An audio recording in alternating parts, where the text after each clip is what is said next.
आज जो मैं आपको बताने जा रहा हूं उसे सुनकर आप सुन्न हो जाएंगे, लेकिन मुझे आपको सुन्न नहीं करना है बल्कि झकझोर कर जगाना है।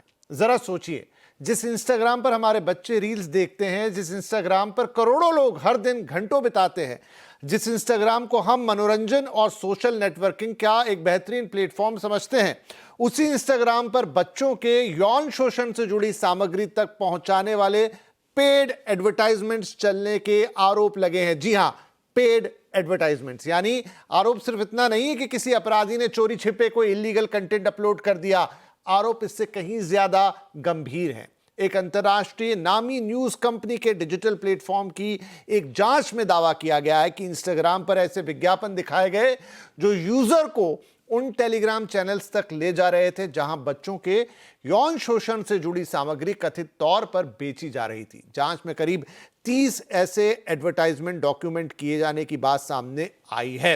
कुछ मामलों में यह सामग्री महज 99 रुपए में बेचे जाने का दावा था, लेकिन कहानी यहीं खत्म नहीं होती। जांच करने वालों ने एक नया टेस्ट अकाउंट बनाया था।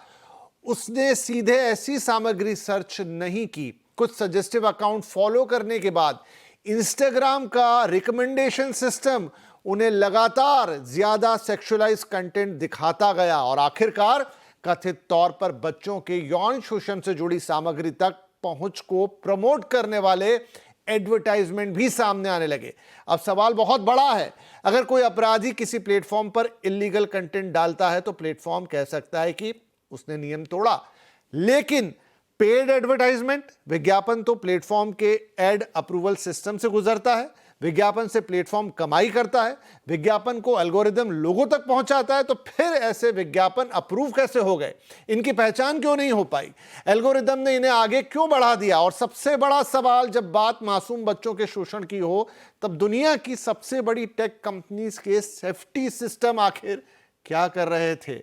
मामले की गंभीरता को देखते हुए अब भारत सरकार के इलेक्ट्रॉनिक्स और सूचना प्रौद्योगिकी मंत्रालय ने मेटा को नोटिस भेजा है। मेटा यानी कि इंस्टाग्राम को चलाने वाली पेरेंट कंपनी। सरकार ने ऐसे सभी एडवर्टाइजमेंट और कंटेंट को तुरंत डिसेबल करने के आदेश दिए हैं और मेटा से 7 दिन में विस्तृत डिटेल्ड जवाब मांगा है। सरकार जानना चाहती कि ऐसे एडवर्टाइजमेंट इंस्टाग्राम के प्री पब्लिकेशन रिव्यू और मॉडरेशन सिस्टम को आखिर कैसे पार कर गए, अब तक क्या एक्शन लिया गया है और भविष्य में इसे रोकने के लिए क्या सेफगार्ड्स लगाए जाएंगे। मेटा का कहना है कि बच्चों के यौन शोषण से जुड़ी सामग्री को लेकर उसकी जीरो टॉलरेंस पॉलिसी है। कंपनी दावा कर रही है कि सामने आए एड्स हटा दिए गए हैं, संबंधित अकाउंट सस्पेंड किए गए हैं और नियम तोड़ने वालों के यूआरएल्स को ब्लॉक किया गया है। लेकिन सवाल अब भी कायम है, क्या सोशल मीडिया प्लेटफॉर्म्स के एल्गोरिदम सिर्फ हमारी पसंद पहचान रहे हैं या हमारी कमजोरियों और अपराधियों के बाजार को भी बढ़ावा दे रहे हैं?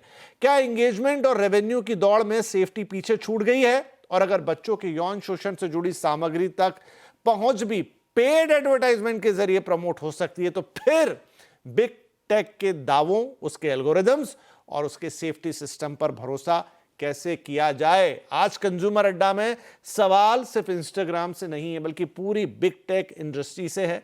हमारे बच्चों की सुरक्षा की जिम्मेदारी आखिर किसकी है? माता पिता की, सरकार की, या उन अरबों डॉलर की टेक कंपनीज की जो हमारे बच्चों का वक्त, उनका अटेंशन और डेटा तीनों से अपना कारोबार चला रहे हैं, मोटी कमाई कर रहे हैं, और अब तो मैं कहूंगा कि मोटी काली कमाई कर रहे हैं।